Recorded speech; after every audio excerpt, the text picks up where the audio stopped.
అందరికీ నమస్తనుల్లా welcome to our channel this is Rekha right ఇలా ఒక స్పెషల్ గెస్ట్ దగ్గర మనం ఉన్నాం డైనమిక్ పొలిటికల్ లీడర్ అన్నని బోయినపల్లి వినోద్ అన్న పార్టీ వ్యవస్థాపక సభ్యులుగా ఉన్నారు మాజీ ఎంపీ అట్లనే అప్పటి ప్రభుత్వంలో ప్రణాళిక సంఘం ఉపాధ్యక్షులుగా అన్నున్నారు ప్రస్తుత రాజకీయ పరిస్థితులు అట్లనే కొన్ని అంశాలు ఇప్పుడు మామూలుగా కొన్ని బురద జల్లే కార్యక్రమాలు కూడా నడుస్తూ ఉన్నాయి అట్లాంటి అంశాలన్నీ అన్నతోని మాట్లాడదాం నమస్తే అన్న అన్నా అని పిలుస్తారన్నా ఎందుకంటే మీ భావజాలాలు మాకు తెలుసు వామపక్ష భావజాలాల నుంచి ఎదిగినరు అన్న ముందుగా ఒక క్వశ్చన్ అడగాలనుకుంటున్నా ఇప్పుడు ఏదైతే ప్రభుత్వ వ్యతిరేక పనులు ఉంటాయి అంటే ప్రజలను ఇబ్బంది పెట్టే పనులు వాటికి సంబంధించిన కొన్ని అంశాలు మేము చేసినప్పుడు అంటే మెయిన్ స్ట్రీమ్లో కొన్ని చేసినప్పుడు కింద కొన్ని కామెంట్లు వస్తాయి అన్న టీఆర్ఎస్ గా ఉన్న పార్టీ పేరు బీఆర్ఎస్ గా మార్చడం వల్ల కొంచెం దెబ్బ పడ్డది మళ్ళీ బీఆర్ఎస్ ను టీఆర్ఎస్ గా మారుస్తే బాగుంటది అనే అంశాలు వినబడతాయి ఆయన పెద్దసారి చెప్పిండ్రు ఇప్పటికే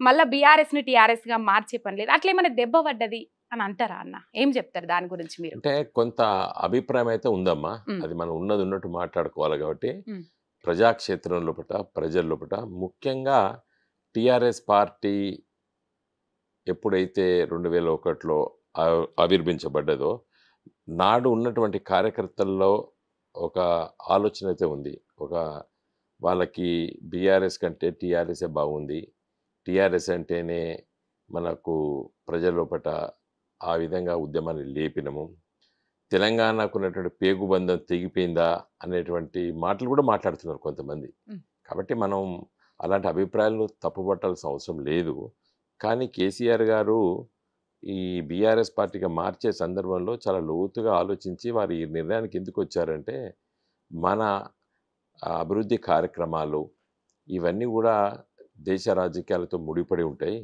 ఎందుకంటే ఎఫ్ఆర్బిఎం అనేది ఒకటి చట్టం ఉంది ఆ చట్టం ప్రకారంగా మనకు డబ్బులు ఇవ్వడం లోపట అప్పు తీసుకురావడం లోపట లేకపోతే మంచి మంచి కార్యకలాపాల గురించి వెళ్ళి ముందుకు వెళ్ళాలన్న సందర్భం లోపట దేశ రాజకీయాలు ముఖ్యంగా కేంద్ర ప్రభుత్వంలో పలుకుబడి ఉండాలి కాబట్టి కేసీఆర్ గారు ఒక మంచి ఆలోచనతోనే మనకు చుట్టుపక్కల ఉన్నటువంటి రాష్ట్రాల్లో మొదటి వరుసలో మహారాష్ట్ర కర్ణాటక ఇటు ఒరిస్సా అటు మధ్యప్రదేశ్లో మన ప్రభావం ఉంటుంది మన అభివృద్ధి కార్యక్రమాల ప్రభావం ఉంటుంది కాబట్టి వాళ్ళు మనల్ని ఆదరిస్తారు కాబట్టి అభివృద్ధి ఒక రాజకీయ పార్టీ లక్ష్యం ఏంటి ఒక అభివృద్ధి ప్రజల మనోభావాలు ప్రజల అభివృద్ధి కోసమే ఆకాంక్షిస్తాం మనం అటు ప్రయాణం చేస్తున్నాం కాబట్టి మరి తెలంగాణ రాష్ట్ర సమితి అని చెప్పి వేరే రాష్ట్రాల్లో కూడా ఎన్నికల్లో పోటీ చేయడం బాగుండదు కదా వాళ్ళ అంగీకరించారు కూడా కదా కాబట్టి అట్లా ఆలోచన చేసే వారు టీఆర్ఎస్ను బీఆర్ఎస్గా మార్చడం జరిగింది యాక్చువల్గా ఇంకా బీఆర్ఎస్ కంటే కూడా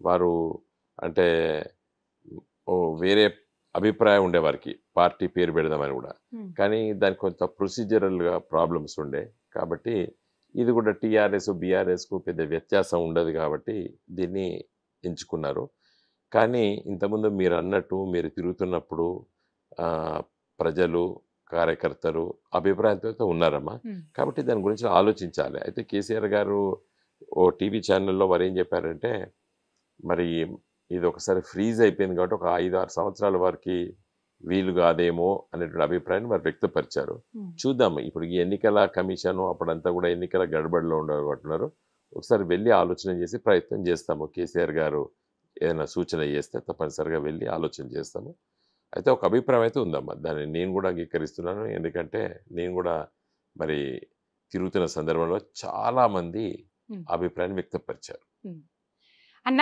ఇన్ని సంక్షేమ కార్యక్రమాలు మనం అసెంబ్లీ ఎన్నికల రిజల్ట్ చూసుకోవచ్చు లోక్సభ ఎన్నికలకు వచ్చేసరికి అది మొత్తం పడిపోయినట్టుగానే మనకు అనిపించింది మామూలుగా ఈ కాంగ్రెస్ సర్కార్కి అతి తక్కువ కాలంలో ఇంత వ్యతిరేకత మూటగట్టుకున్నది పార్టీ ఏది అంటే కాంగ్రెస్ పార్టీ అని ఇప్పుడు పనులు పశువురని అడిగినా చెప్తారన్న కాకపోతే ప్రధాన ప్రతిపక్షంగా బీఆర్ఎస్ ఉంది కాంగ్రెస్ పార్టీకి ఈ బీఆర్ఎస్కు మళ్ళాల్సిన కాంగ్రెస్ వ్యతిరేక ఓటు ఏదైతే ఉందో బీఆర్ఎస్కు మళ్ళేది ఉండే అని చాలా మంది అభిప్రాయపడ్డారు ఈ లోక్సభ ఎన్నికలలో చూసుకున్నట్లయితే అది బీజేపీకి పోయేటట్టు చేసింది ఎవరో చేసిండ్రని ముచ్చట్లయితే వినబడుతున్నాయి అన్న దానికి ఏం చెప్తారు మీరు ఎవరైనా రేవంత్ రెడ్డి బీఆర్ఎస్ వాళ్ళే బీజేపీకి ఓట్లు వేసిందని చెప్పి మాట్లాడాడు కదా రేవంత్ రెడ్డి అవునమ్మా దానికి మంచిగా స్పష్టమైన జవాబు చెప్తాను నేను ఇప్పుడు నేను కరీంనగర్ పార్లమెంట్ నియోజకవర్గంలో గత 6 మాసాలు విస్తృతంగా నేను పర్యటించాను తిరిగాను బహుశా 17 పార్లమెంట్ స్థానాల పట నా అంతా కూడా ఎవరు తిరిగినరో లేదో నాకు తెలియదు. మాకు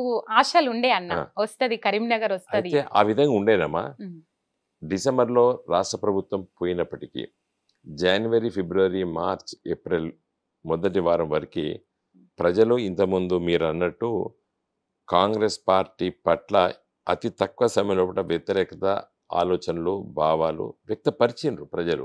అయ్యో మేము గిట్లా అనుకోలేదు, మార్పు అంటే మంచి జరుగుతుంది అనుకోలేదు, చెడు జరుగుతుంది అనుకోలేదు, మరి మాకు ఇచ్చిన హామీలు ఒక్కటి కూడా అమలు అవుతలేదు, ఒక బస్సు ప్రయాణం ఫ్రీ మహిళలకు తప్పితే ఒక్కటి కూడా చేయలేదు అనేది చాలామంది మాట్లాడిన మాట నిజమే.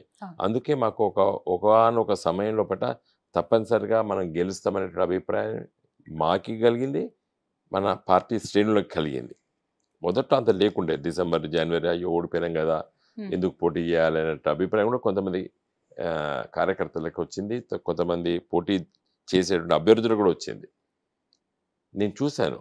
కానీ అది ఆఖరికి నామినేషన్లు వేసి దేశవ్యాప్తంగా ఎన్నికల వాతావరణం టీవీలలో మన సోషల్ మీడియాలో ప్రజలు ఆలోచనలన్నీ కూడా ఢిల్లీలో మోడీ ఉండాలే అనేటువంటి ఒక అభిప్రాయము కలిగింది ఏది కొంతమంది ఓటర్లకి. ముఖ్యంగా మన తెలంగాణ రాష్ట్రం లోపల అది ఏదో కాంగ్రెస్ వ్యతిరేక ఓటు బీజేపీకి పోయింది అనేది కూడా కరెక్ట్ కాదు. కాంగ్రెస్కు వేయాలనే వాళ్ళు కాంగ్రెస్కి వేసిండ్రు.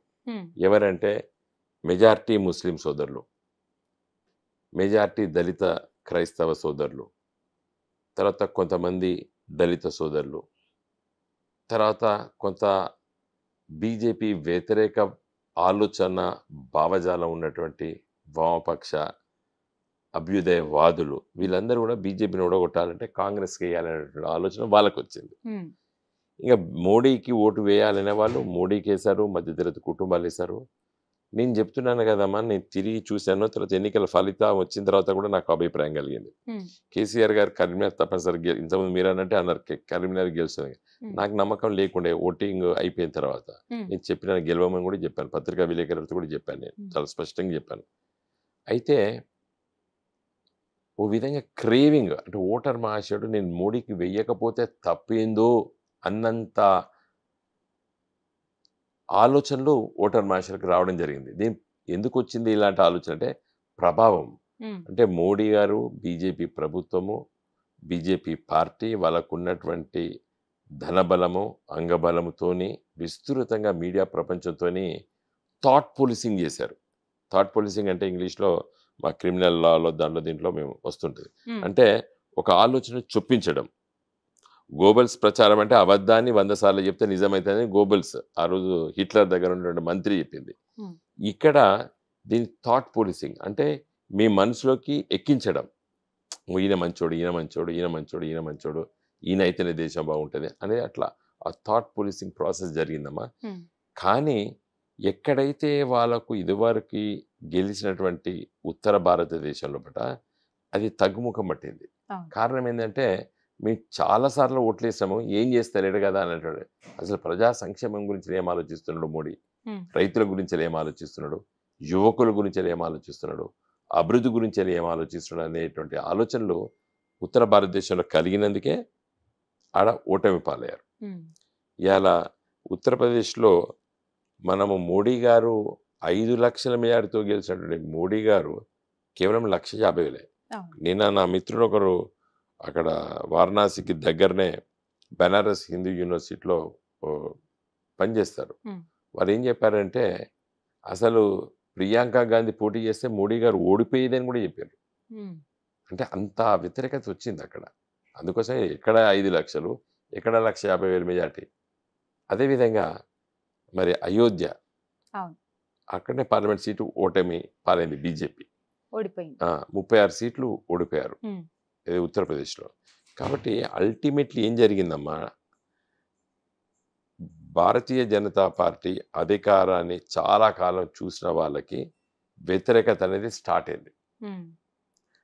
మరి అది దక్షిణ భారతదేశానికి ముఖ్యంగా మన తెలంగాణకు వచ్చేసరికి అది దూరపు కొండలు నూలుపు అనే ఒక సామెత ఉంది మన తెలంగాణలో. అందుకోసం మోడీ గారికి ఓట్లు వేస్తే మేమందరం ఓడిపోయినాం. అది ఒక నియోజకవర్గం కాదు, తెలంగాణలో 17 పార్లమెంటు స్థానాలు కూడా ఒకే విధమైన ఓటింగ్ ప్యాటర్న్ వచ్చేసి బీజేపీకి వేసేవారు బీజేపీకి వేశారు, బీజేపీ వద్దన్న వాళ్ళు కాంగ్రెస్కి వేశారు. టీఆర్ఎస్ ఇప్పుడు బీఆర్ఎస్ ఏం చేస్తుంది, ఇప్పుడు ఇక్కడనే గవర్నమెంట్ పోయింది కదా అని ఓటరు వేయాలనుకున్నోడు కూడా ఓటు వేయలేదు.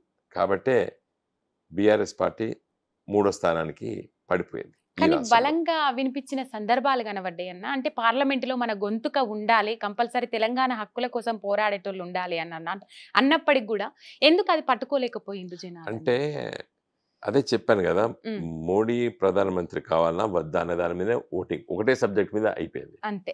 ఇంకా వేరే సబ్జెక్ట్ ఆలోచన చేయడానికి చేయలేదు. అంటే అదే చెప్తున్నా. మొత్తం మీద ఈ కాంగ్రెస్ ప్రభుత్వం వచ్చిన తర్వాత మనం 100 రోజుల దాకా ఏం మాట్లాడుకోవద్దు అనుకుందాం. అంటే 100 రోజుల టైము, 100 రోజులలో అన్ని గ్యారంటీలు అమలు చేస్తామని అన్నారు. దాదాపు 7 నెలల పొద్దు దగ్గరికి 196 రోజులు ఇయ్యాలటికి అన్న. ఏం చెప్తారా కాంగ్రెస్ ఇచ్చిన గ్యారంటీల గురించి? కానీ ఇప్పుడు కాంగ్రెస్ పాలన విధానం గురించి ఒక్క అంశంలో చెప్పాలంటే ఏం చెప్తారన్న మీరు? ఇప్పుడు అబద్ధాల పునాది పైన ఈ ప్రభుత్వం ఏర్పడ్డదమ్మా. అవును. ఎన్నికలప్పుడు, రాష్ట్ర శాసనసభ ఎన్నికలప్పుడు విపరీతమైన హామీలు ఇచ్చి ఇప్పుడు 2000 పెన్షన్ వచ్చేటువంటి వృద్ధులు అయ్యో మాకు 4000 వస్తాయట కదా, కాబట్టి చేయి గుర్తుకేసాం. పోయినసారి అసెంబ్లీ ఎన్నికల్లో మా వాళ్ళు చాలా మంది వృద్ధులు మన కేసీఆర్ అన్నారు కానీ ఏ లేదు. నేను మన పార్లమెంట్ ఎన్నికలప్పుడు ప్రచారం చేస్తున్నప్పుడు ఒక ముసలావిడ అయ్యా ఎప్పుడు వస్తాయి 4000 ఉన్నది, ఎందుకమ్మా వస్తాయమ్మా అని అన్నా. అంటే పోయినసారి చేయికి వేసినయ్యా, మళ్ళీ ఇప్పుడు కూడా చేయికి ఎత్తా అని నాతోనే అన్నది. అంటే పాపం 4000 2000 ఇచ్చింది కదా, ఇంకా 4000 ఇస్తారేమో. ఆశాజీవి కదా మనిషి, ఆశాజీవి కదా. తర్వాత రైతుకు 10,000 బదులు 15,000 ఇస్తా అనడం, 2 లక్షల రుణమాఫీ అనడం.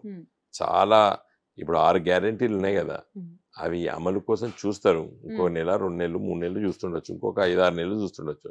తర్వాత తెలంగాణ ప్రజలు ఏ స్థాయిలో అయితే కాంగ్రెస్ పార్టీని నమ్మినరో అంతకంటే తీవ్రంగా తెలంగాణ ప్రజలు వ్యతిరేకిస్తారు కాంగ్రెస్ పార్టీని రానున్న రోజుల్లో.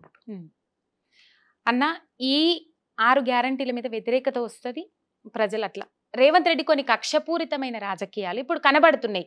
అనకూడదు ఈ మీడియా ముఖంగా, కానీ మనం కక్షపూరితమైన రాజకీయాలు, కేసీఆర్ పేరు వినవడకూడదు, అస్తిత్వం మీద దెబ్బ కొట్టాలి అని ఈ అంశాలు చూస్తున్నాం. ఆ అంశాల గురించి జర ముంగటికి వెనక మాట్లాడుకుందామన్నా.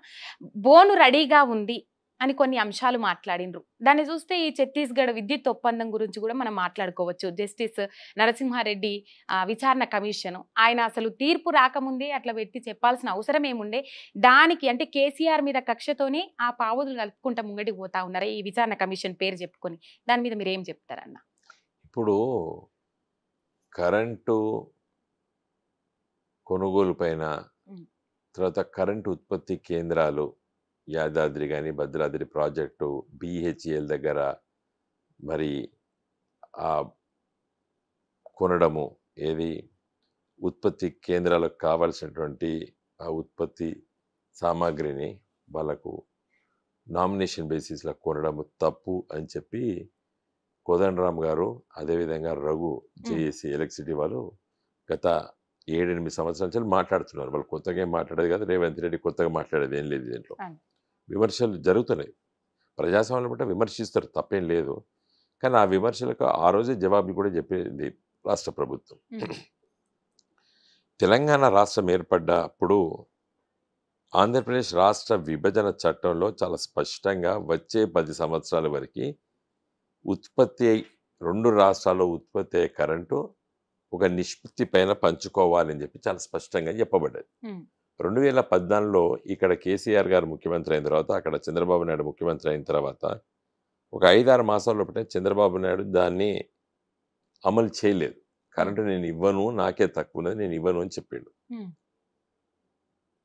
అంతకంటే ఘోరమైన విషయం ఏంటంటే 7 మండలాల్ని ఖమ్మం జిల్లాలో నుండి తీసుకొని ఆంధ్రప్రదేశ్ రాష్ట్రానికి అప్పచెప్పినటువంటి మోడీ గారు 500 మెగావాట్ల ఉత్పత్తి కేంద్రం, సీలేరు జలాశయం అంటే దాన్ని ఏమంటారంటే హైడ్రో పవర్ స్టేషన్ తోని, అంటే నీటి ద్వారా ఉత్పత్తి అయ్యేటువంటి ఉత్పత్తి కేంద్రము, దాని 80 పైసలకు యూనిట్ తయారవుతుంది, చీపెస్ట్ పవర్. అంత మంచి మరి ఉత్పత్తి కేంద్రాన్ని ఆంధ్రప్రదేశ్కి అప్పచెప్పడం జరిగింది. అంటే తెలంగాణకు కరెంటు లేకుండా చేయాలి, కిరణ్ కుమార్ రెడ్డి ఏదైతే మాట అన్నాడో దాన్ని చంద్రబాబు నాయుడు అమలు చేయడానికి ప్రయత్నం చేశాడు. ఉమ్, మరి దాని గురించి కోదండరామ్ గారు కానీ రఘు గారు కానీ మాట్లాడరే. చంద్రబాబు నాయుడు అన్యాయం చేసిండు, అవును. మనకు కరెంటు లేకుండా చేసిండు, 7 మండలాలు కలుపుకున్నప్పుడు సీలేరు పవర్ ప్రాజెక్ట్ పోయింది అని ఒక్కసారి మాట్లాడరే వీళ్ళు. కాబట్టి ఆ కరెంటు ఆ దుస్థితి తెలంగాణ రైతాంగానికి వచ్చే సందర్భంలో బట కేసీఆర్ గారు ఇమ్మీడియట్గా ఒరిస్సాతోని, జార్ఖండ్తోని, ఉమ్, అదేవిధంగా ఛత్తీస్గఢ్తోని, చుట్టుపక్కల ఉన్న రాష్ట్రాలందరితో సంప్రదించి చివరిగా ఛత్తీస్గఢ్ రాష్ట్రంతో ఒప్పందం చేసుకున్నారు. ఉమ్, అది ప్రైవేటు వ్యవస్థ దగ్గర కొనలేదు కరెంటు, ఉమ్, ప్రభుత్వం టు ప్రభుత్వం, అంటే G2G అంటారు దాన్ని. B2B అంటే బిజినెస్ టు బిజినెస్. ఉమ్, ఇది G2G అంటే గవర్నమెంట్ టు గవర్నమెంట్ గవర్నమెంట్. కొన్నది. కాబట్టి ఇక్కడ గవర్నమెంట్ చెక్ ఇస్తుంది, అక్కడ గవర్నమెంట్ తీసుకుంటుంది. దాంట్లో ఆ పైసల అవినీతి జరిగినట్టు కూడా ఇంతవరకు ఎవరు అంటలేరు. ఉమ్, కేవలం నువ్వు ధర ఎక్కువ పెట్టి కొన్నావు అని అన్నాడు. ఆ ధర ఎక్కువ పెట్టి కొనడం కూడా కరెక్ట్ కాదని చెప్పి కూడా నిన్న కేసీఆర్ గారి లిఖితపూర్వమైన లేఖలో జస్టిస్ నరసింహారెడ్డి గారికి వివరించడం జరిగింది. ఉమ్, అదేవిధంగా BHELకి ఎందుకో ఆర్డర్స్ నామినేషన్ బేసిస్ మీద ఇచ్చిండ్రు అని చెప్పి ఒక ప్రశ్న లేవనెత్తారు. ప్రభుత్వ రంగ సంస్థది, అది మన పటంచెరులో రామచంద్రపురంలో ఉత్పత్తి అవుతాయి. కాబట్టి ఇక్కడ కార్మిక వర్గానికి పని దొరుకుతుంది. తర్వాత అది ప్రభుత్వ రంగ సంస్థ, అవును. ఈ జేబులకి వెళ్ళి ఈ జేబులో పెట్టాడు. ప్రభుత్వం టు ప్రభుత్వమే. అవును. తెలంగాణ రాష్ట్ర ప్రభుత్వం కేంద్ర ప్రభుత్వానికి ఇచ్చింది, కేంద్ర ప్రభుత్వం తెలంగాణ రాష్ట్రానికి ఇస్తున్నది. అక్కడ వ్యక్తుల చేతుల్లో మార్పు జరగలేదు అది. తర్వాత BHEL యొక్క పరికరాలు చాలా చాలా మంచివి అనేది ప్రపంచం మొత్తం తెలుసు. ఉమ్, తర్వాత ఇది తెలంగాణ రాష్ట్ర ప్రభుత్వమే మొదటిసారిగా నామినేషన్ బేసిస్ మీద కొనలేదు. ఈ దేశంలో దాదాపు 18 రాష్ట్రాలు కొన్నట్టు మరి ఈరోజు చెప్తున్నారు. BHEL అధికారులు చెప్తున్నారు, రిటైర్ అయిన వాళ్ళు. తెలంగాణ ఇది మొదటిసారి కాదు మాకు నామినేషన్ బేసిస్ ఇచ్చింది. బీజేపీ పరిపాలన రాష్ట్రాలు ఇచ్చింది, ఉమ్, కాంగ్రెస్ పార్టీ పరిపాలన రాష్ట్రాలు ఇచ్చింది నామినేషన్ బేసిస్. ఎందుకంటే BHEL చాలా నవరత్న కంపెనీ, అది అవును. చాలా పవర్ఫుల్ కంపెనీ, అది మంచి ఉత్పత్తి జరుగుతుంది అక్కడ. ఉమ్, కాబట్టి ఈ రెండింటిపైన మరి విచారణ కమిషన్ వేసినప్పుడు కేసీఆర్ గారు మొన్న 10వ తారీఖు నాడు పోయి నరసింహారెడ్డి గారి ముందు ఇవన్నీ చెబుదాం అనుకున్నారు. ఉమ్, మరి దురదృష్టవశాత్తు ఆ ఎల్ నరసింహారెడ్డి గారు జస్టిస్ గారు మరి ఒకరోజు మొదలే పత్రికా విలేకరుల పట ఇవన్నీ తప్పు జరిగినట్టు వారు చెప్పడం జరిగింది. విచారణ చేయకముందే తీర్పిచ్చినట్టు అయింది. అవును. కాబట్టి కేసీఆర్ గారు సవివరంగా కూడా ఈ విషయాలన్నీ కూడా నరసింహారెడ్డి గారికి తెలియజేశారు. ఉమ్. చూద్దాం మరి నరసింహారెడ్డి గారు ఏ విధంగా స్పందిస్తారు, జస్టిస్ ఒక గారు. 3 రోజులైనా కూడా ఆ లేఖ మీద తప్పులు లేదు సార్. అదే ఇంకా ఏం మాట్లాడుతూ చూద్దాం.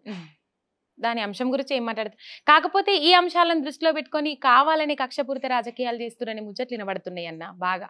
అంటే దానికి ఏం అంటే చెప్తారు మీరు? రాజకీయాల్లో ఉమ్, కక్ష సాధింపు చర్యలు ఉండకూడదు. ప్రజలు నీకు ఓటేసినారు, పరిపాలన చేయి, దానిపైన శ్రద్ధ పెట్టాలి.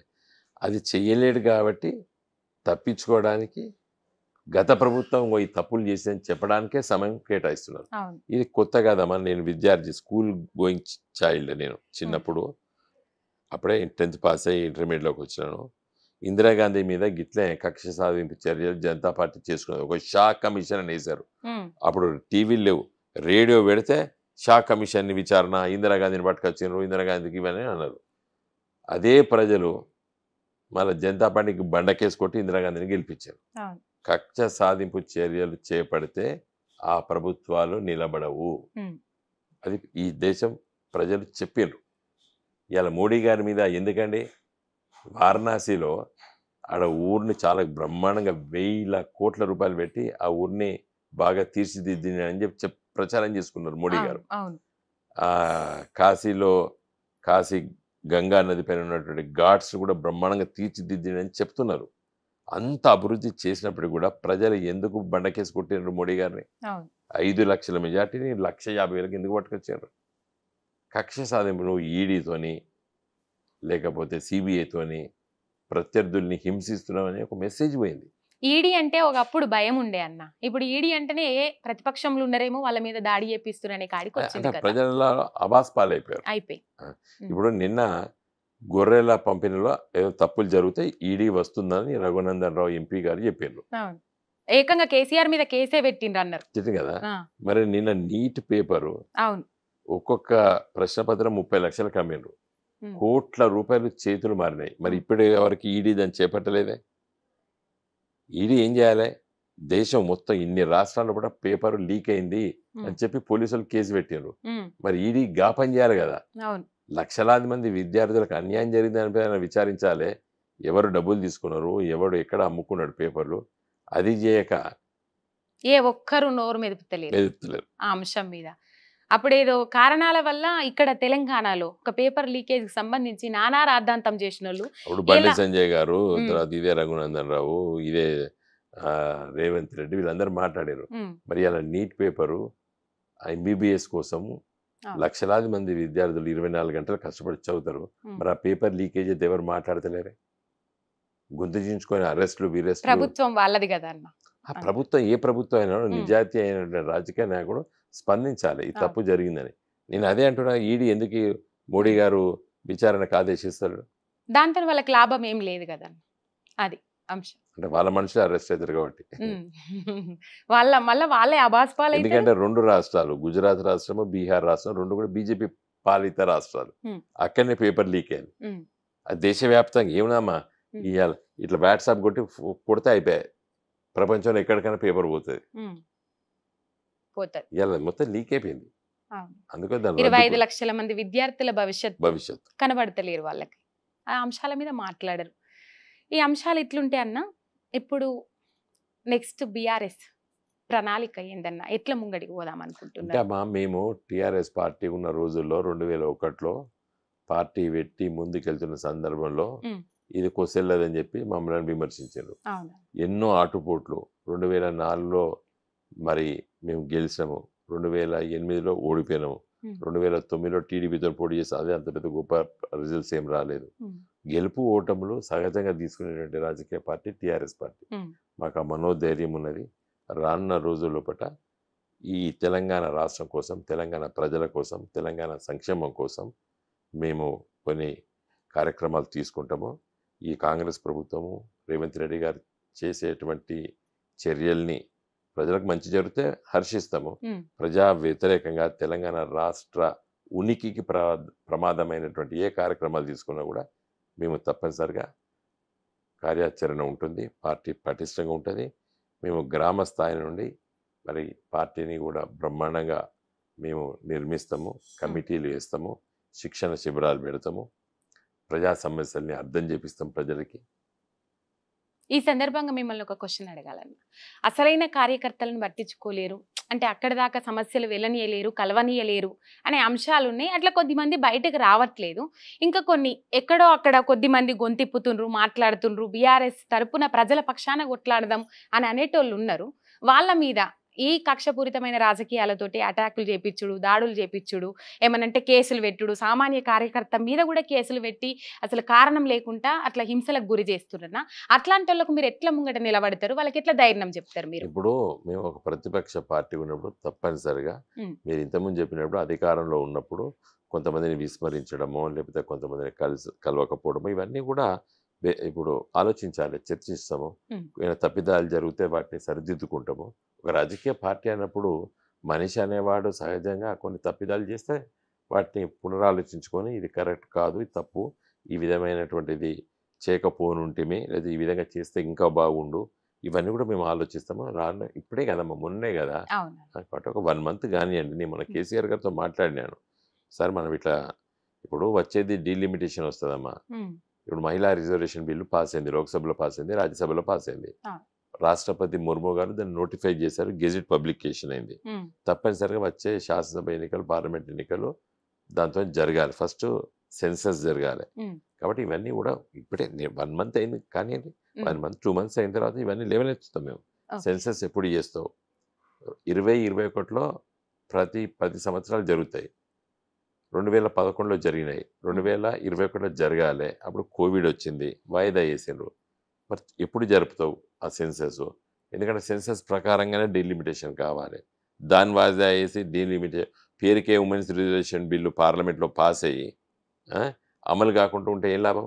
ఉండదు. కాబట్టి మేము ఊరికే ఉండవు, మహిళా సంఘాలను కదిలిస్తాము. ఉమ్, సెన్సస్ ఎప్పుడు చేపిస్తావు? ఉమ్, సెన్సస్ చేసిన తర్వాత దాన్ని బట్టి ఇవి కావాలి. కాబట్టి వచ్చే 5 సంవత్సరాలు రాజకీయాలు రసవత్తరంగా ఉంటాయి. ఉమ్, కొత్త కొత్త నియోజకవర్గాలు వస్తాయి. కొత్త యంగ్ జనరేషన్ పోటీకి ఉమ్. పోటీ చేయాలనే ఆసక్తి కలుగుతుంది. కాబట్టి మా పార్టీ కొత్త కొత్త రక్తాన్ని ఆలోచన చేస్తాము. ఇట్లాంటి ధైర్యం చెప్పే మాటలు కొన్ని పోయినా వాళ్ళకి కొంచెం నిబ్బరంగా ఉంటారు కదా అని ఈ తప్పనిసరిగా ప్రశ్న అడిగిన అన్న నేను అంతే. మంచి ప్రశ్న అడిగారు. అందుకే ఉమ్, చెప్తున్నా కదమ్మా. ఉమ్, ఇప్పుడు యంగ్ జనరేషన్ అమ్మా, నేను అవును. కేసీఆర్ గారికి చెప్పినాను మొన్న నేను ఉమ్, కలిసినప్పుడు, ఉమ్, సార్ ఎన్టీ రామారావు గారు 83లో కొత్త పార్టీ పెట్టిండు టీడీపీ. మీలాంటి వాళ్ళు అప్పుడు 26, 27 ఏళ్ళు కేసీఆర్కి. ఉమ్, ఓ ఎమ్మెల్యే పోటీ చేసినావు, ఉమ్, నువ్వు ఎమ్మెల్యే అయినరు, మీరు ఉమ్, మంత్రి అయినరు, ఓ ఉద్యమాన్ని నడిపినరు, ఒక గొప్ప నాయకుడిగా మీరు ఎదిగినరు. మీ నాయకత్వాన ఒక 20 ఏళ్ళ తర్వాత మళ్ళీ మా లాంటి వాళ్ళమైనాం, అవును. ఎమ్మెల్యేలమైనాం, ఎంపీలమైనాం, మంత్రులమైనాం, మా ఉమ్, జనరేషన్. మళ్ళీ ఇప్పుడు 20 ఏళ్ళు అయిపోయింది. కాబట్టి ఇప్పుడు కొత్త తరాన్ని లేపాలి సార్ అని చెప్పిన. అవును. నవ్విండ్రు కేసీఆర్ గారు. ఉమ్, అంతేగా, నేను ఉన్న ఫ్యాక్ట్ చెప్పిన. అంతే. 1983లో ఎన్టీ రామారావు పార్టీ పెట్టిండు. ఉమ్, మీలాంటి వాళ్ళు యంగ్ పిల్లలు, మీరు ఎమ్మెల్యేలు అయినరు, మంత్రులు అయినరు, ఉద్యమ నాయకులు అయినరు. మళ్ళా 2003లో 2004లో మా లాంటి వాళ్ళమైనాం. ఉమ్, ఆ? మా జనరేషన్ ఇప్పుడు హరీష్, నేను, జగదీష్ రెడ్డి, నిరంజన్ రెడ్డి, మేమందరం ఒక కొత్త తరం వచ్చినాం. ఉమ్. మళ్ళీ ఇప్పుడు 20 ఏళ్ళు అయింది. ఇంకొక కొత్త తరం కొత్త వస్తుంది. తరం లేపుదాం సార్ అని చెప్పిన. ఇట్లా అది సైకిల్ నడుస్తా ఉంది. నడుస్తుందమ్మా, ఉమ్, కంపల్సరీ. మేము ఉత్త కూర్చోమమ్మా, ఉమ్, మాలాంటి ఇంత అనుభవం వచ్చింది మాకు. నేను 10 సంవత్సరాలు పార్లమెంట్ సభ్యుడిగా పనిచేసిన, 5 సంవత్సరాలు 15 సంవత్సరాలు నేను ఒక ప్రజాప్రతినిధిగా పనిచేశాను. అంతే. మాకు అపారమైనటువంటి అనుభవం వచ్చింది. ఒక టిఆర్ఎస్ పార్టీలో ఒక గొప్ప నాయకత్వం ఉన్నది. ఇవాళ ఉమ్, అన్నిటిపైన అవగాహన ఉన్నది. కార్యకర్తలు మాట్లాడే స్థాయికి వచ్చింది. ఇవాళ మా గ్రామ పార్టీ అధ్యక్షుడు గంట సేపు ఉపన్యాసం ఇచ్చే స్థాయిలో ఉన్నారు. నాకు ఆయనకు తేడానే లేదు. ఉమ్. అర్థమైంది కదండి. అర్థమైంది. ఆ స్థాయిలో మా మా మా పార్టీ కార్యకర్తల నాయకత్వం ఉంది ఇవాళ తెలంగాణలో. ఉమ్, కాబట్టి మాకు బలమైన శక్తి ఉన్నది. ఈ తెలంగాణ రాష్ట్రాన్ని బ్రహ్మాండంగా అభివృద్ధి చేయడానికి మాకు ఆలోచనలు ఉన్నాయి. ఈ 5 సంవత్సరాలు రేవంత్ రెడ్డి ప్రభుత్వం ఉంటుందా ఊడుతుందా కూడా చెప్పలేము. ఎందుకంటే కాంగ్రెస్ పార్టీలో ఒకే ముఖ్యమంత్రి 5 ఏళ్ళు పరిపాలన, అది చాలా రేర్. ఎక్కడో దగ్గర 5 ఏళ్ళు ఉన్నారు ఈ మధ్య కాలంలో. ఉమ్, కాబట్టి వాళ్ళ ఏడాదికి 2 ఏళ్ళకు మారేటువంటి అలవాటు ఉన్న కాంగ్రెస్ పార్టీ వాళ్ళు ఎట్లా నడుపుతారు చూద్దాం. చూద్దాం. అట్లా పోతా ఉంటే అర్థమవుతుంది అన్న. 39 మంది ఎమ్మెల్యేలు బీఆర్ఎస్ పార్టీ నుంచి గెలిచిండ్రు. దాంట్లో ముగ్గురు నలుగురు వెళ్ళిపోయారన్న. ఇప్పుడు 22 మంది ఎమ్మెల్యేలు పోనీకి రెడీగా ఉన్నారు, ముహూర్తం కూడా ఫిక్స్ అయిందని కొన్ని హెడ్డింగ్లు కనబడతా ఉన్నాయి. ఇప్పుడు వాళ్ళ సభ్యత్వం మీదనే కోర్టులో అక్కడ నడుస్తూ ఉంది, పెండింగ్లో ఉంది. మరి వీళ్ళు వాళ్ళని చూసి ఆగుతారా, లేకపోతే నిజంగా పోయేది నిజమైతే ఏం చెప్తారన్న దీని మీద? నా దృష్టిలో పోవడానికి సిద్ధంగా లేరమ్మా. పోవాలనే ఆలోచన ఉన్న వాళ్ళకు ఉంటే ఉండొచ్చు. నేను అనేది ఏంటంటే, వాళ్ళకి పోయి కూడా ఏం చేస్తారు వాళ్ళు? ఇప్పుడు ఈ రచ్చ అవుతుంది ఈ ప్రభుత్వ పరిపాలన. మేము ఉత్తగా ఉంటామా? కార్యకర్తలు ఉత్తగా ఉంటారా? నాయకత్వం ఉండదా? కాబట్టి పోదాం అనుకున్న వాళ్ళు కూడా ఆలోచన చేసి కాముగా ఉన్నట్టు నాకు అర్థమైంది. ఎవరో ఒకరు ఇద్దరు అటు ఇటు మళ్ళీ కూడా పోదాం అనుకున్నారు కూడా ఆడ పోయి సొక్క ఉన్నోనికే ఆడ ఏం లేదు, పోయి ఏం చేస్తారు వీళ్ళు? ప్రతిపక్ష పాత్ర చాలా గొప్ప పాత్ర. ప్రజాస్వామ్యంలో కూడా ప్రతిపక్ష పాత్ర కూడా చాలా గొప్ప పాత్ర. నేను ఎవరైనా పోదాం అనుకున్న ఎమ్మెల్యేలకు కూడా సూచన చేస్తున్నా, ప్రతిపక్ష పాత్ర చాలా గొప్ప పాత్ర. అసలు ప్రజలతోని మమేకమై చాలా అర్థమైతే మనకి. అధికారంలో ఉన్నప్పుడు కూడా అందరూ వచ్చి అన్ని చెప్పలేరు, ప్రతిపక్షాలు ఉన్నప్పుడు అన్ని చెప్తారు. కాబట్టి మీ ఎక్స్పీరియన్స్ 10 ఏళ్ళు ఎమ్మెల్యే ఉన్నారు అనుకోండి, ఒక 5 ఏళ్ళు ఉండు యాజ్ అన్ అపోజిషన్ ఎమ్మెల్యే, అర్థమవుతుంది, ప్రజల సమస్యలు అర్థమవుతాయి. ప్రజలు వచ్చి చెప్తుంటారు, ప్రజలే నీకు ఒక గొప్ప చైతన్యాన్ని ఇస్తారు. నేను ఉన్న స్ట్రైట్గా చెప్తున్నాను, పోదాం అనుకున్న ఎమ్మెల్యేలకు కూడా మీరు 5 ఏళ్ళు 10 ఏళ్ళు ఎమ్మెల్యే ఉన్నోళ్ళు ఈ వచ్చే 5 ఏళ్ళు ఒక ప్రతిపక్ష పాత్ర కూడా చాలా ఒక గొప్ప పాత్ర. ఇది ప్రజలు మనకు చాలా విషయాలు తీసుకొచ్చి చెప్తుంటారు, అవగాహన చేస్తారు. దానికోసం ప్రయత్నం చేయండి. ఈ అసెంబ్లీ మెంబరే కదా మీరు, అసెంబ్లీలో మాట్లాడచ్చు, మంత్రుల దగ్గర పోవచ్చు, ముఖ్యమంత్రి దగ్గర పోవచ్చు, ధర్నాలు చేయొచ్చు, ప్రజల్ని చైతన్యపరచవచ్చు, ప్రజలతో మెప్పు పొందొచ్చు, ప్రజల ప్రేమను చూరగొనొచ్చు. ఇప్పుడు కేసీఆర్ గారు ముఖ్యమంత్రి అంత మంచి పరిపాలన చేస్తున్నప్పుడే కూడా ఇలా రేవంత్ రెడ్డిను బండి సంజయ్ పేరు తెచ్చుకున్నారు కదా ఒక ప్రతిపక్ష నాయకులుగా. కాబట్టి ప్రజలు వాళ్ళ కోట్లు వేసిండ్రు కదా. కాబట్టి మళ్ళీ వచ్చాయి. ఇప్పుడు వీళ్ళ కాంగ్రెస్ ఏం చేయాలి? పైరవీలు చేసుకోవాలి, అంతకంటే ఏముంటుంది. పోయినల పరిస్థితి అగమ్య గోచరంగా అదే కనిపిస్తుంది అక్కడ కదా అన్న. రైట్ అన్న, ఒక అంశం మాట్లాడాలి ఈ గురుకులాలకు సంబంధించి. అప్పుడు 2014లో 290 మీదనో ఎన్నో ఉండే. ఇప్పుడు బీఆర్ఎస్ ప్రభుత్వం దిగిపోయినాటికి 1005. మొన్న కొన్ని మాటలు మాట్లాడిండు రేవంత్ రెడ్డి, ఏంటంటే ఈ గురుకులాల వల్ల పిల్లల మానవ సంబంధాలు దిగిపోయే అవకాశాలు ఉన్నాయని చెప్పేసి మాట్లాడిండ్రు. దాన్ని బాగా ఎట్లా తీసుకున్నారంటే ఈ గురుకులాలు మూసేసే ప్లాన్ లో రేవంత్ రెడ్డి ఉన్నాడా అనే అంశం తెర మీదకి వచ్చిందన్న. దీనికి ఏం చెప్తారు మీరు? ఇప్పుడు గురుకులాల్ని తప్పుపట్టడము కరెక్ట్ కాదు. ఎందుకంటే గురుకులాలు ఈ రోజు కాదు, రామాయణం మహాభారతం కానించి ఉన్నాయి గురుకులాలు. అక్కడ రాజరిక వ్యవస్థలో కూడా రాజు తన సంతానాన్ని, ముఖ్యంగా మగవాళ్ళని తీసుకెళ్ళి అడవిలో ఎక్కడో దగ్గర ఉన్నటువంటి మన ఋషుల దగ్గర ఉంచి వచ్చేది. మనం రామాయణంలో మహాభారతంలో స్పష్టంగా తెలుసుకుంటాం. కాబట్టి గురుకులాలని పేరు కూడా అక్కడి వచ్చింది. కాబట్టి ఈరోజు గ్రామీణ ప్రాంతాల్లో కూడా పేద వర్గాలు, తల్లి తండ్రులు ఇల్లిటరేట్స్, వాళ్ళకు చదువు సంధ్య లేని తల్లిదండ్రులు వాళ్ళ పిల్లలకి ఏం చెప్పగలుగుతారు? ఏం చెప్పలేరు. వాళ్ళు పొద్దున్న లేస్తే వ్యవసాయ కూలీలుగా పోతారు. వీళ్ళకి ఎవరు పిల్లలకు భోజనం పెడతారు? కాబట్టి ఒక జనరేషన్ లీప్ ఫార్వర్డ్ అంటాం. ఒకేసారి వాళ్ళని తీసుకొచ్చేసేసి ముందు ఇలా గురుకుల స్కూల్లో ఉన్న పిల్లలు, ఇప్పుడు ఆర్ఎస్ ప్రవీణ్ గారు, నేను ఢిల్లీలో ఇంకొక ఓ మేడం ఉండే, మేమందరం కలిసి ఆడ ఆల్ ఇండియా సెంట్రల్ యూనివర్సిటీలో అడ్మిషన్స్ ఇప్పించినాం. వాళ్ళు ఇలా ప్రపంచవ్యాప్తంగా హార్వర్డ్ యూనివర్సిటీలో ఉన్నారు దళిత బిడ్డలు. ఇవాళ ఇదివరకు ఉండే అవకాశాలు ఉండేనా? ఇలా ఎంఐటీలో చదువుతున్నారు. తర్వాత కొలంబియా యూనివర్సిటీలో పట పోస్ట్ గ్రాడ్యుయేషన్ చేస్తున్నారు పొలిటికల్ సైన్స్లో. దళిత బిడ్డలు, గిరిజన బిడ్డలు వాళ్ళు గురుకులాల్లో చదువుకున్నారు కాబట్టి, తర్వాత గ్రాడ్యుయేషన్ సెంట్రల్ యూనివర్సిటీలో చేసిండ్రు కాబట్టి వాళ్ళకు అవగాహన వచ్చేది. కాబట్టి వాళ్ళంతా వాళ్ళే అప్లై చేసుకున్నారు. ఇవాళ పోయినరు యునైటెడ్ స్టేట్స్కి పోయినరు, కేంబ్రిడ్జ్ యూనివర్సిటీలో చదువుతున్నారు. కాబట్టి గురుకులాల్లో తీసేస్తామనేటువంటి ఆలోచన వస్తే మాత్రం తప్పు. కానీ నేను చూసింది రేవంత్ రెడ్డి గారు అట్లా లేదని విస్తృతంగా పెట్టడం కరెక్ట్ కాదు. మేము సెమీ రెసిడెన్షియల్గా మార్చాలనుకుంటున్నాం స్కూల్స్లో అన్నాడు. అది మన ప్రభుత్వం అంటే కేసీఆర్ గారు ముఖ్యమంత్రి ఉన్నప్పుడు, నేను ప్లానింగ్ బోర్డు ఉన్నప్పుడు మేము ఆలోచన చేసాం దాన్ని. ఇప్పుడు ఒక మండలంలో కూడా 20 స్కూళ్ళు ఉంటాయి, హై స్కూల్స్ ఉన్నాయి. ఇప్పుడు పాత రోజుల్లో సర్పంచులు, జెడ్పీటీస్ ఎవరు పవర్ఫుల్ ఉంటే వాళ్ళు హై స్కూల్గా మార్చుకున్నారు. 9, 10, 12 మంది విద్యార్థులు ఉంటే 16 మంది టీచర్లు ఉన్నారు. అదే రేవంత్ రెడ్డి గారు చెప్పారు, కరెక్ట్ చెప్పిండు ఆయన రేవంత్ రెడ్డి గారు. నేను పర్యటించిన నగునూరు అని ఒక స్కూల్ ఉంటుంది, తర్వాత నర్సింగాపురం ఒక స్కూల్ ఉంటుంది. 21 మంది హై స్కూల్ పిల్లలు 8th class, 9th class, 10th class ఉంటే పిల్లల కంటే ఎక్కువ టీచర్లు ఉన్నారు. అదే ప్రైమరీ స్కూల్ పక్కకు ఉంటుంది, 200 మంది పిల్లలు ఉంటారు, 2 టీచర్లు ఉంటారు. ఈడ 20 మంది పిల్లలు ఉంటారు, 20 మంది టీచర్లు ఉంటారు హై స్కూల్లో. దాని గురించి మాట్లాడిన రేవంత్ రెడ్డి గారు అది కరెక్టే నా దృష్టిలో. కాకపోతే ఏంటంటే సెమీ రెసిడెన్షియల్గా ఎట్లా చేయాలంటే, ఒక మండలంలో ఒక 20 హై స్కూల్ అనుకోండి, ఆ 20 హై స్కూళ్ళని కుదించి 8దో 9దో చేసేసి మిగతా స్కూల్ పిల్లల్ని మార్నింగ్ పూట తీసుకొచ్చి బ్రేక్ఫాస్ట్ పెట్టి, అదే కేసీఆర్ గారు చేశారు బ్రేక్ఫాస్ట్ స్టార్ట్ చేస్తాం మేము, ప్రభుత్వం పోయింది. అది మేము కూడా అదే విధంగా ఆలోచన చేస్తాం. సెమీ రెసిడెన్షియల్ అనుకున్నాం. అంటే ఒక హై స్కూల్లో ఒక మండలంలో 20, ఒక 15 హై స్కూల్స్ ఉన్నాయి.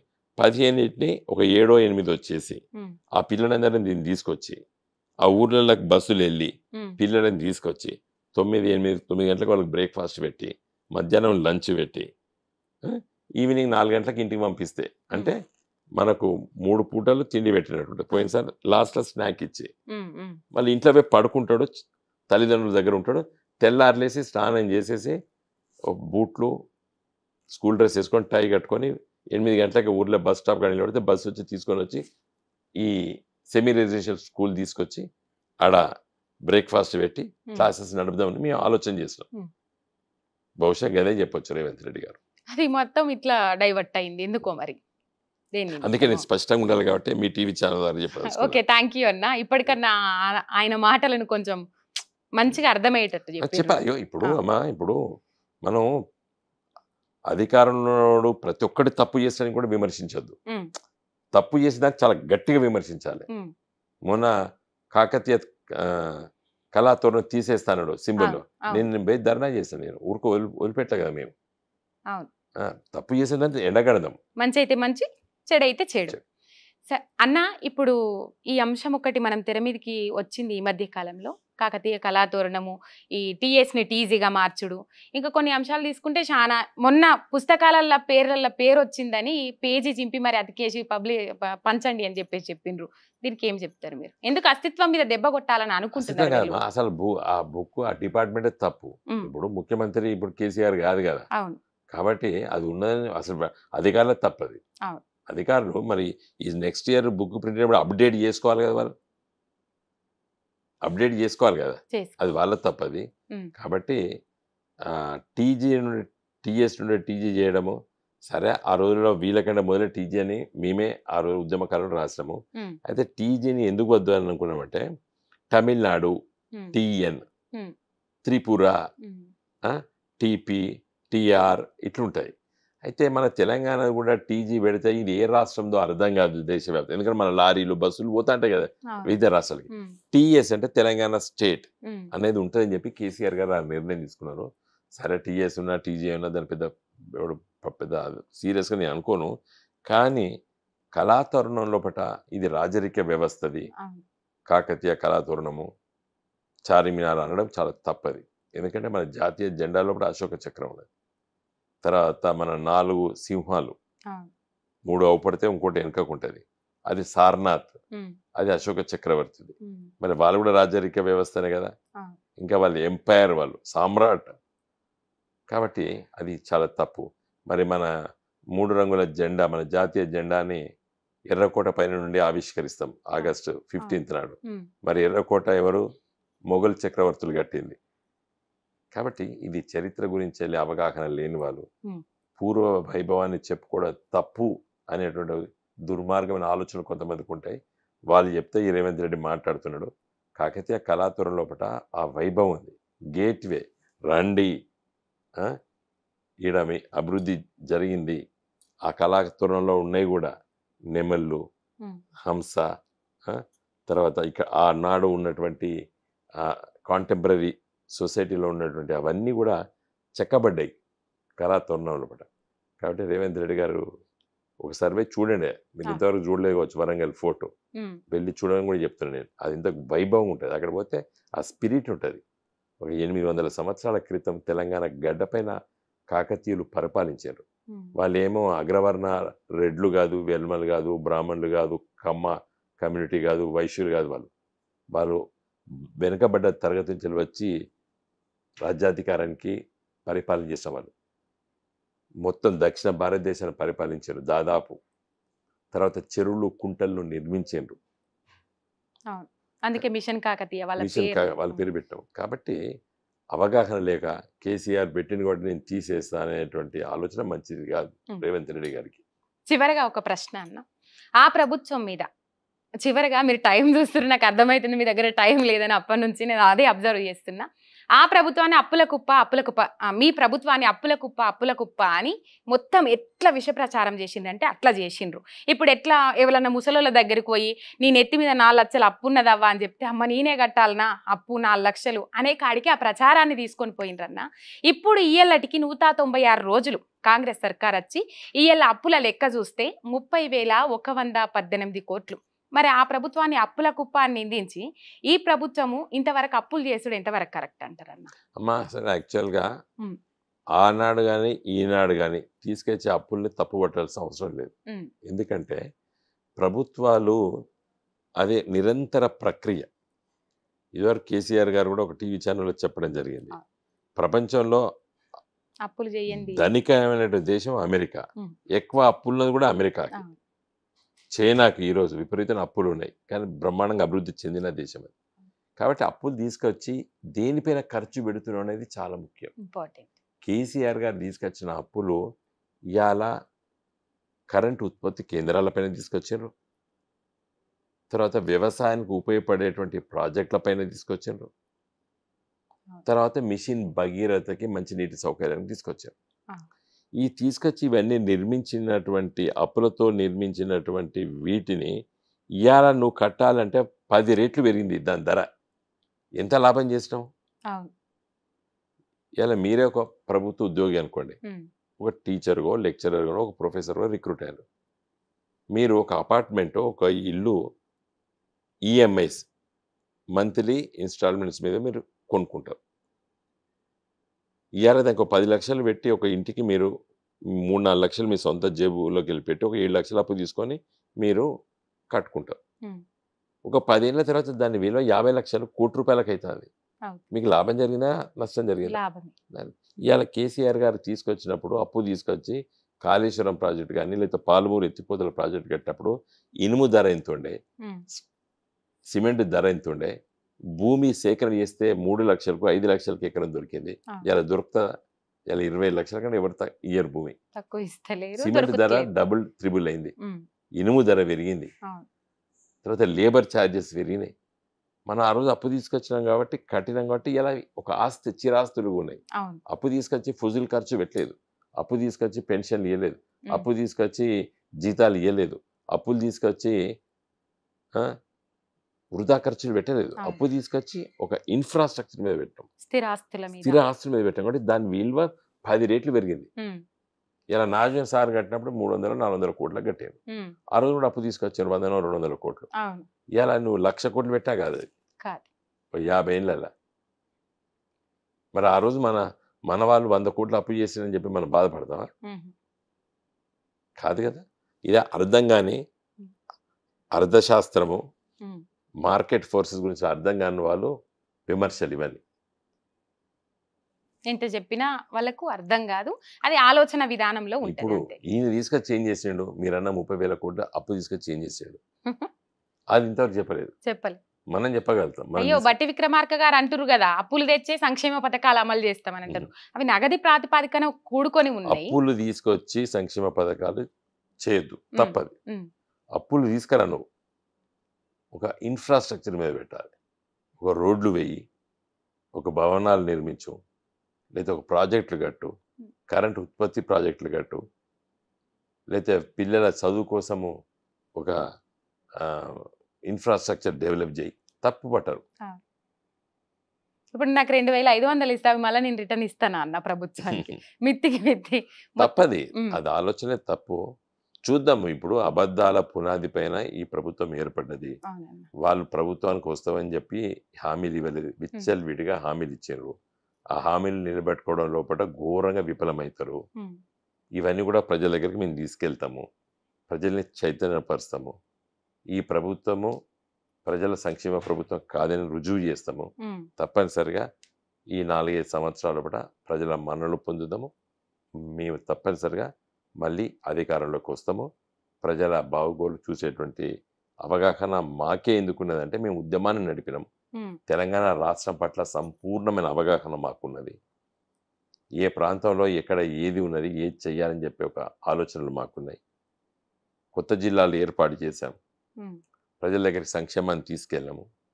ఈయన కొత్త జిల్లాలు తీసేస్తా అన్నాడు, తీసేస్తా అంటుంది. తీయమని చెప్పండి. ఇలా ములుగు జిల్లా చిన్న జిల్లా, అవును. తీయమని చెప్పండి. ఆడ సీతక్క ఊరుకుంటుందా? భూపాలపల్లి జిల్లాని తీసేయమని చెప్పు, ఆడ గండ్ర సత్యనారాయణ ఊరుకుంటాడా? వాళ్ళ దాంట్లో వాళ్ళే ఊరుకోరు, ఇంకా విభజించిన వాళ్ళు ఎట్లా ఊరుకుంటారు? కాదమ్మా, ఎందుకంటే ప్రజలకు లాభం జరుగుతుందని అవును. తెలుసు వాళ్ళకి. ఉమ్, ఒక కలెక్టర్ అంటే ఒక 100 కిలోమీటర్లు 200 కిలోమీటర్లు పోయి కలిసేది. అవును. మహబూబ్నగర్ జిల్లా కలెక్టర్ని కలవాలంటే, మారుమూల ప్రాంతాలలో నుంచి వెళ్ళిపోవాలంటే ఒక 100-150 కిలోమీటర్లు తిరగాలి. ఉమ్, వరంగల్ జిల్లా కలెక్టర్ని కలవాలంటే మంగపేట నుండి 130 కిలోమీటర్లు రావాలి. ఇవాళ కరీంనగర్ జిల్లా కలెక్టర్ని కలవాలంటే కాటారం నుంచి వెళ్ళి దాదాపు 100 కిలోమీటర్ల నుంచి పోయి కలిసేది. ఉమ్, ఆదిలాబాద్ జిల్లా కలెక్టర్ని కలవాలంటే ఆసిఫాబాద్ నుంచి పోవాలంటే ఒక రోజు ప్రయాణం. అవును. ఆ విధంగా ఉండొద్దని చెప్పి కొత్త జిల్లాలు ఏర్పాటు చేయడం జరిగింది. కేసీఆర్ చేసిండు కాబట్టి నేను తీసేస్తా అంటే ఊరుకుంటారా ప్రజలు? ఊరుకోరు. చీల్చి చెండాడుతారు. అంతే అన్న. ఓకే, థ్యాంక్ యూ అన్న. Thank you. మంచి టైం ఇచ్చిండ్రు, మంచి ఇంటర్వ్యూ ఇచ్చిండ్రు. Thank you.